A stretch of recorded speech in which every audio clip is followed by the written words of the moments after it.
Bismillahirrahmanirrahim. Assalamualaikum warahmatullahi wabarakatuh. Halo teman-teman semuanya, ketemu sama aku Nurul Malahayati, NIM 23 2020 11 039. Pada kesempatan hari ini saya akan sedikit berbagi kepada teman-teman semuanya terkait dengan hasil belajar saya pada mata kuliah analisis wacana kritis, di mana saya menganalisis suatu teks berita menggunakan kacamata analisis Van Dijk. Sebelumnya mohon maaf kalau saya berbicaranya sedikit terengah-engah karena sedang tidak enak badan dan sedang sakit tenggorokan. Oke, langsung saja. Sebelum kita ke struktur yang ditawarkan oleh Van Dijk pada analisis wacananya, kita kenalan dulu nih dengan Van Dijk. Siapa sih Van Dijk itu? Van Dijk adalah seorang profesor pada studi wacana di Universitas Amsterdam, di mana teori yang paling populer salah satunya adalah teori analisis wacana kritis yang dipaparkan oleh Van Dijk ini. Analisis wacana Van Dijk ini menekankan pada konteks sosial, khususnya pada interaksi antar kultur atau antar budaya. Konteks diartikan sebagai waktu, tempat, dan juga budaya yang sedang dibentuk. Contoh konteks dalam kehidupan sehari-hari teman-teman adalah ketika saya, seorang mahasiswi, hendak meminta tanda tangan Pak Rama untuk tesis saya. Nah, saya akan menghubungi Pak Rama ke ruangannya dengan menunduk, sopan santun, cium tangan, dan lain sebagainya. Itu merupakan konteks budaya yang sedang saya bentuk, di mana terdapat latar belakang yang membuat saya harus melakukan hal tersebut atau harus berperilaku sopan. Seperti itu. Ketika kita S1, kita juga belajar tentang analisis wacana, tapi tidak ada kata kritisnya ya teman-teman. Nah, pada analisis wacana tersebut, kita meyakini bahwa berita merupakan cara wartawan berkomunikasi dengan masyarakat. Nah, namun pada analisis wacana kritis ini, kita menyadari satu hal dan meyakini satu hal, di mana berita bukan hanya merupakan cara berkomunikasi, tetapi juga bagaimana politisasi media itu sendiri. Gimana media membentuk atau wartawan membentuk dan menulis berita sesuai dengan sudut pandangnya untuk mencapai tujuan-tujuan tertentu. Nah, dalam konteks media, wacana yang difiksasikan melalui teks berita tersebut atau melalui redaksi telah melalui proses jurnalistik yang panjang. Salah satunya adalah proses di mana wartawan memandang kejadian tersebut dengan sudut pandang yang berbeda-beda. Nah, jadi berita yang kita baca ini memiliki perspektif yang berbeda-beda. Seperti itu ya teman-teman ya.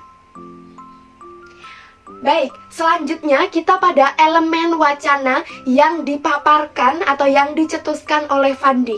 Terdapat 3 elemen. Yang pertama, elemen struktur makro. Yang kedua adalah elemen superstruktur. Dan yang ketiga adalah elemen struktur mikro. Nah, struktur makro ini membahas tentang tematik atau tema yang diangkat atau apa yang diangkat dalam berita tersebut, dan elemennya adalah topik, seperti itu. Kemudian kalau untuk superstruktur atau hal yang diamati adalah dari segi skematiknya terkait dengan bagaimana pendapat disusun dan dirangkai oleh wartawan dalam berita tersebut. Elemennya adalah elemen skema, seperti itu. Dan yang ketiga yang lebih kompleks adalah adalah struktur mikro itu sendiri. Struktur mikro membahas tentang 3 hal yang diamati. Yang pertama ada sematik, yang kedua ada sintaksis, yang ketiga ada stilistik, dan yang keempat adalah ada retoris. Pertama, sematik ini mengamati tentang makna apa yang ditekankan pada berita. Kalau sintaksis adalah bagaimana pendapat tersebut disampaikan, dan kalau mikro adalah pilihan kata apa yang dipakai, gitu ya teman-teman. Dan untuk terakhir retorisnya adalah membahas tentang bagaimana dan dengan cara apa penekanan dilakukan.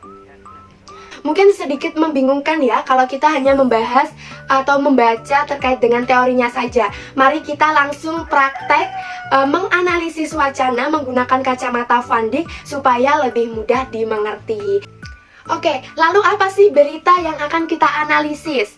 Nah, berita ini saya pilih dalam rangka debat Cawapres tanggal 22 Desember kemarin ya teman-teman ya, yang dipublikasikan oleh Tempo.co berjudul Direktur DEEP Kritik Penampilan Gibran Saat Debat Cawapres.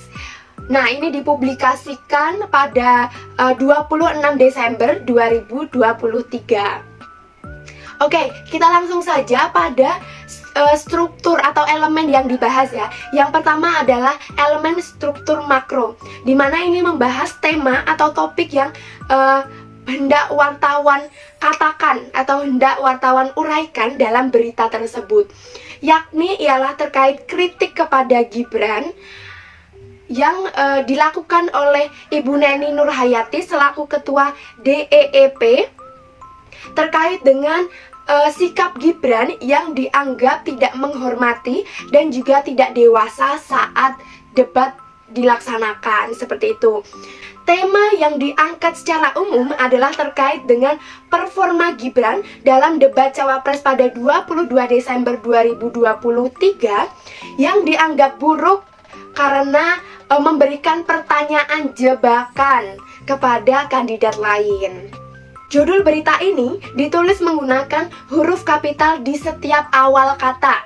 Gak ada anak judulnya dan langsung saja dan juga judulnya mengandung istilah asing bagi orang awam, yakni DEEP yang ditulis menggunakan huruf kapital. Fungsi judul pada berita ini adalah untuk meringkas cerita, di mana pada judulnya ada kata kritik, dan pada beritanya akan membahas tentang kritik apa saja yang diberikan Neni kepada Gibran dalam debatnya Gibran, seperti itu. Dan judul berita tidak mencantumkan opini pribadi dari wartawan ya teman-teman, karena judulnya ini lugas, langsung saja Direktur DEEP kritik Gibran saat debat Cawapres gitu. Jadi lugas, tegas, dan inti, langsung ke intinya kayak gitu teman-teman. Dalam elemen superstruktur ini kita juga punya lead berita atau tubuh berita ya teman-teman ya, yakni bagaimana kritik-kritik tersebut disampaikan pada berita. Yang pertama, poinnya adalah berita ini menggunakan paragraf deduktif. Kenapa seperti itu? Karena kalimat utamanya berada di awal kalimat, yakni Direktur Demokrasi and Electoral Empowerment Partnership DEEP Indonesia Neni Nurhayati mengkritik Cawapres Gibran Rakabuming Raka tentang pertanyaannya mengenai bla bla bla, seperti itu. Jadi ini merupakan bukti bahwa berita ini menggunakan paragraf deduktif gitu ya teman-teman ya. Dan pada story awalnya, Neni menjelaskan terkait dengan kritiknya yang pertama atau kritik sumber utama. Kenapa Gibran itu dikritik adalah pertanyaan Gibran terkait dengan state of global Islamic economy yang menggunakan istilah asing, di mana istilah ini tidak dikenal oleh calon kandidat yang lain. Jadi seolah-olah Gibran ini sengaja menjebak kandidat lain supaya tidak bisa menjawab pertanyaan atau dalam tanda kutip terlihat bodoh, seperti itu ya. Nah, di kalimat selanjutnya atau paragraf selanjutnya dipaparkan juga bahwa Neni mengkritik gestur dan sikap Gibran yang dianggap tidak sopan atau tidak menghormati kandidat lain saat berdebat. Di balik beberapa kritik yang dipaparkan oleh Neni, di kalimat selanjutnya kita bisa membaca bahwa Neni mengatakan Mahfud, kata dia, cukup menguasai isu dengan jawaban yang substansif dan realistis, serta selalu konsentrasi dalam penegakan hukum bla bla bla. Seperti itu. Dan ditambah lagi dengan ia memaparkan bahwa sementara Gibran memberikan penampilan mengejutkan dan beberapa program menyentuh masyarakat di tingkat bawah. Ditambah lagi, meski sebagian data yang disampaikan oleh Gibran tersebut kurang valid. Nah, dari sini kita bisa tahu bahwa kritik yang dipaparkan oleh Neni ini tujuannya selain untuk sebagai pembelajaran buat Gibran ya, sekaligus menunjukkan keberpihakan Neni ini terhadap Cawapres Mahfud MD.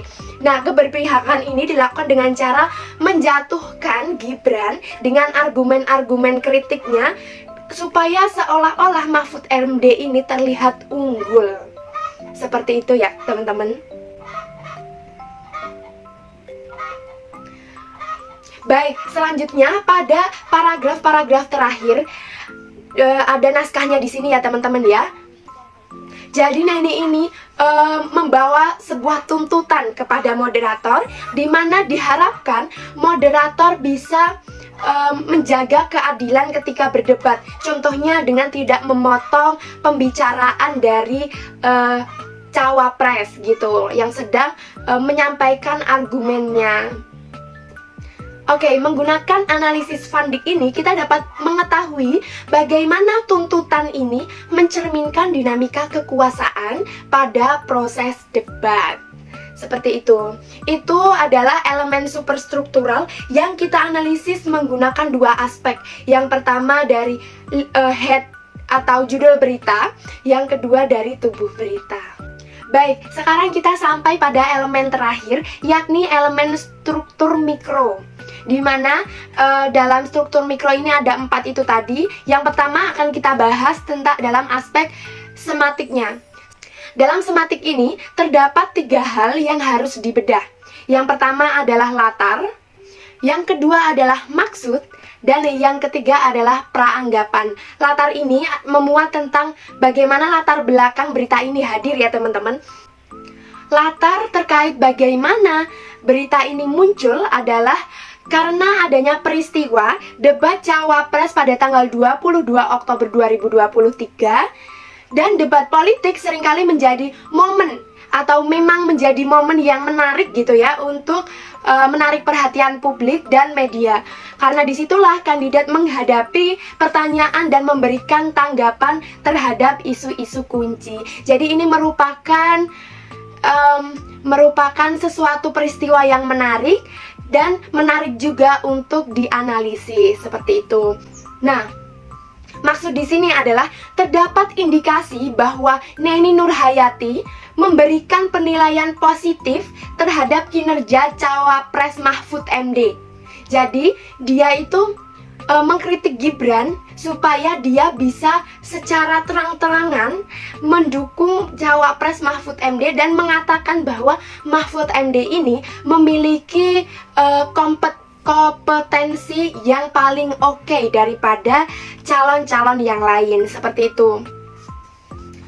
Dan Neni mengatakan juga bahwa Mahfud MD memiliki keunggulan dalam menguasai isu dan bisa menjawab dengan submatif serta realistis.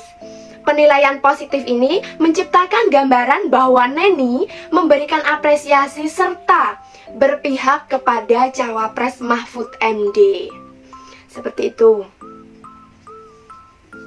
Dan yang ketiga adalah kita membahas terkait praanggapan. Di mana praanggapan ini seringkali menggunakan kejadian-kejadian masa lampau yang secara tanda kutip adalah seharusnya seperti ini loh, bukan seperti ini. Nah, kayak gitu ya teman-teman. Nah, pada berita ini ada nih praanggapan, yakni debat ini kan ruang memperdalam gagasan dan visi misi. Nah, debat yang dilakukan ini seharusnya menurut Neni adalah ruang atau tempat untuk memperdalam gagasan visi misi, bukan untuk menjatuhkan, menghakimi, serta menyerang secara personal. Jadi Neni beranggapan bahwa debat yang dilaksanakan kemarin itu adalah debat yang menjatuhkan, menghakimi, serta menyerang personal. Padahal seharusnya debat adalah memperdalam gagasan. Seperti itu teman-teman. Jadi ini praanggapan dalam berita yang dipublikasikan oleh Tempo.co ini. Baik teman-teman, kita lanjut pada hal-hal yang diamati yang kedua, yakni kita mengamati sintaksisnya. Elemennya ada beberapa. Yang pertama ada koherensi sebab akibat, yang kedua ada koherensi waktu, yang ketiga ada koherensi bentuk kalimat, Dan selanjutnya adalah yang selanjutnya adalah kata ganti. Kita ke yang pertama dulu ya teman-teman ya, yakni koherensi sebab akibat. Koherensi sebab akibat ini merupakan analisis teks ya, analisis pada teks berita, di mana kita menemukan sebab dan akibatnya. Ditunjukkan dengan apa? Ditunjukkan dengan penggunaan kalimat karena. Karena itu menghubungkan antara akibat dengan sebabnya, seperti itu. Contohnya adalah ini kan terlihat pertanyaan jebakan yang tidak dimengerti kandidat lain. Karena alasan kenapa Neni mengungkapkan bahwa ini adalah kalimat jebakan adalah sebabnya karena penyampaian singkatan, ada penyampaian singkatan itu. Gimana, bisa dipahamin ya teman-teman ya? Dan ada lagi nih, karena ini debat untuk mempertaruhkan bangsa dan negara.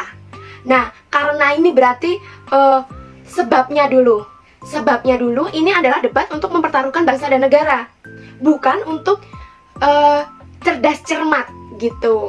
Jadi ada penggunaan kalimat karena yang dimana ini menunjukkan sebab dan akibat, seperti itu.